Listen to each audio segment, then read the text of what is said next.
Yang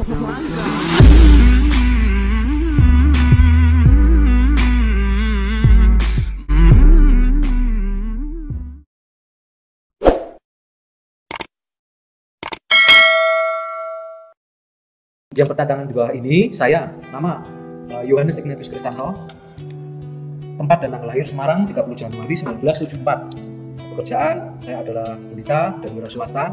Agama yang terdahulu adalah Kristen.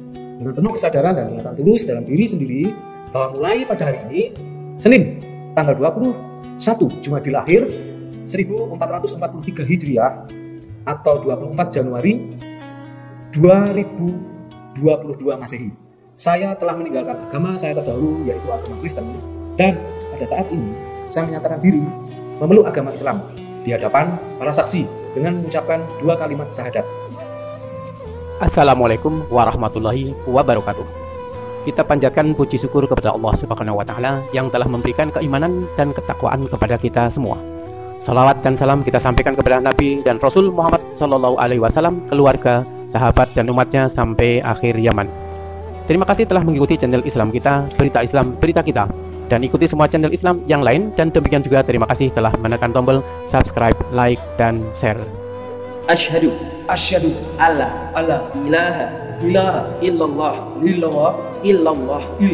wa asyhadu anna Muhammadan abduhu wa rasuluh. Pak Zo atau Pak Kristanto adalah penganut Katolik sejak lahir dengan baptis Ignatius atau dengan nama lengkap saat ini Ignatius Kristanto. Tahun 2000, Ignatius Kristanto pindah menjadi pemeluk Kristen dengan menambah atau mengganti nama baptis menjadi Yohanes. Maka dia dipanggil atau dikenal dengan Pak Zo atau Pak Yohanes. Jadi saya sejak kecil sudah dibaptis di Katolik.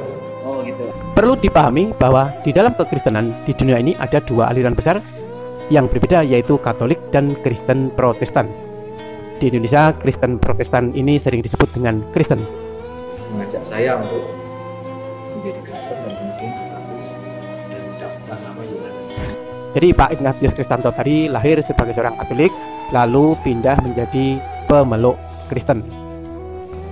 Sebelum dilanjutkan, mari kita jelaskan perbedaan Katolik dan Kristen Protestan. Secara singkat, perbedaan keduanya adalah Protestan tidak mengakui Paus. Paus adalah pemimpin tertinggi umat Katolik yang bertahta di Vatikan atau Roma. Sedangkan Protestan tidak mengakui Paus dan tidak memiliki pemimpin tertinggi. Katolik lebih dahulu daripada Kristen Protestan. Protestan muncul dari seorang pastor yang memprotes Paus Leo ke-10 yang menjual surat pengakuan dosa. Pastor tersebut bernama Martin Luther dari biara Saint Augustine di Erfurt, Jerman. Ini salah satu alasan terjadi perpecahan atau skisma di dalam gereja Katolik di masa itu. Maka kerap orang menjuluki gereja Katolik sebagai gereja tua dan gereja Protestan sebagai gereja muda. Karena memprotes gereja Katolik, maka pengikut Martin Luther kemudian disebut Protestan. Karena tidak mengenal pemimpin tertinggi, pengikut Protestan mudah terpecah-pecah menjadi berbagai aliran yang lebih kecil yang disebut dengan denominasi. Aliran-aliran ini muncul karena perbedaan penafsiran antara satu kelompok dengan kelompok yang lain. Misalnya di Indonesia ada GPIB, Karismatik, Pentakosta, Metodis, Baptis atau GBI, Gereja Kristen Jawa atau GKJ, Gereja Batak atau HKBP, Advent, dan lain-lain. Orang Katolik bisa beribadah di gereja Katolik dimanapun. Berbeda dengan Protestan yang tak jarang antara denominasi Protestan yang satu dengan yang lain berselisih paham gara-gara perbedaan pandangan itu. Umat Katolik berdoa dengan membuat tanda salib. Kitab suci sama, yaitu Alkitab, bukan Injil. Injil hanyalah sebagian kecil dari isi Alkitab yang khusus menceritakan kehidupan Yesus. Namun jumlahnya berbeda isi Alkitab keduanya. Alkitab Katolik ada tambahan 12 kitab yang dinamakan Deuterokanonika yang tak diakui kebenarannya oleh agama Protestan. Dalam penafsiran Alkitab, penganut Katolik menganut satu garis kepada Paus. Protestan lebih bebas. Walaupun akhirnya muncul banyak penafsiran sehingga tidak lagi terarah dan kerap melenceng dari kitab suci. Pemuka Katolik tidak boleh menikah, sedangkan Protestan boleh menikah. Katolik mengkultuskan Bunda Maria, sedangkan Protestan melarang. Pada agama Kristen atau Protestan tadi tidak ada perbedaan gender atau jenis kelamin untuk urusan pemuka agama, sehingga laki-laki dan wanita bisa berkesempatan untuk menjadi seorang pendeta. Sementara pada agama Katolik, hanya laki-laki yang diperbolehkan untuk menjadi seorang pemuka agama atau pastor, dan wanita menjadi seorang biarawati atau suster. Keraguan di mana siapa sih sebenarnya pencipta itu?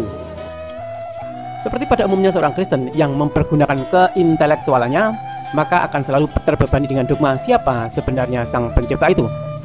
Keraguan ini pasti akan membayangi mereka yang mempergunakan akal.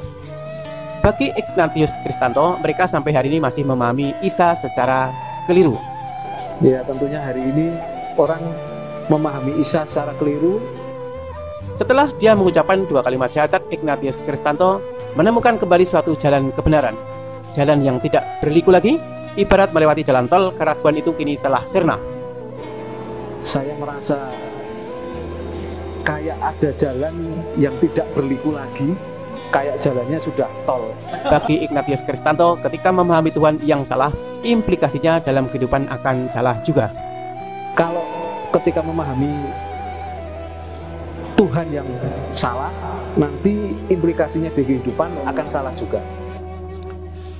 Sebagai pelayan Tuhan dalam agama yang terdahulu, dia merasakan ada yang salah tetapi secara rapi telah ditutupi. Orang Kristen harusnya mempercayai Roh Kudus yang sama, namun kenyataannya pengajarannya bisa berbeda-beda dan bertolak belakang.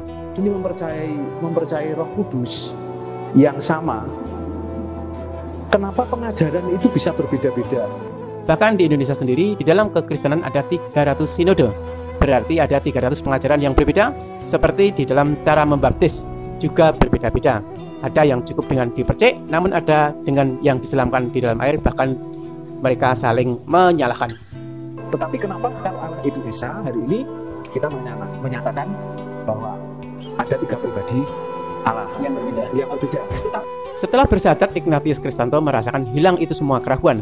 Tuhan yang diyakini adalah benar-benar Tuhan yang Esa, bukan Tuhan yang terdiri dari 3 pribadi yang berbeda-beda. Tapi kalau soal teologi, sebenarnya sejak saya ada di Kristen, saya mulai banyak bertanya tentang pengajaran, dan tentunya itu namanya keraguan atau ambigu.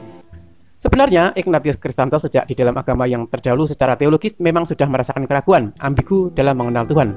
Mungkin hal ini juga berlaku bagi penganut Kristen yang lain yang mau mempergunakan akalnya. Bahkan kalau dipelajari di dalam Kristen, lebih lanjut berakhir dengan ketidakkonsistenan. Yang kalau dipelajari nanti ketemunya tidak konsisten. Pemahaman Tuhan yang Maha Esa di dalam Perjanjian Lama juga berbeda dengan yang di dalam Perjanjian Baru. Dalam Perjanjian Lama, Allah atau Tuhan yang Maha Esa disebut dengan nama Yahweh atau Allah. Sedangkan dalam Perjanjian Baru yang dimaksud Allah adalah Yesus itu sendiri. Ya, jadi sebenarnya di kalangan kekristenan juga itu ada perdebatan.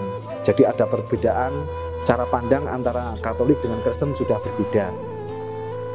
Di dalam Islam, ketika kita mempercayai Tuhan atau Allah, tentu tidak ada keraguan di sana, tidak ada perbedaan, tidak ada perdebatan tentang Tuhan yang Esa itu.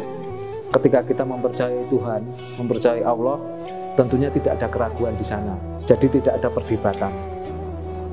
Sedangkan di dalam kekristenan yang mainstream seperti Katolik dan Kristen Protestan ada perbedaan cara pandang di dalam memahami Tuhan yang Maha Esa.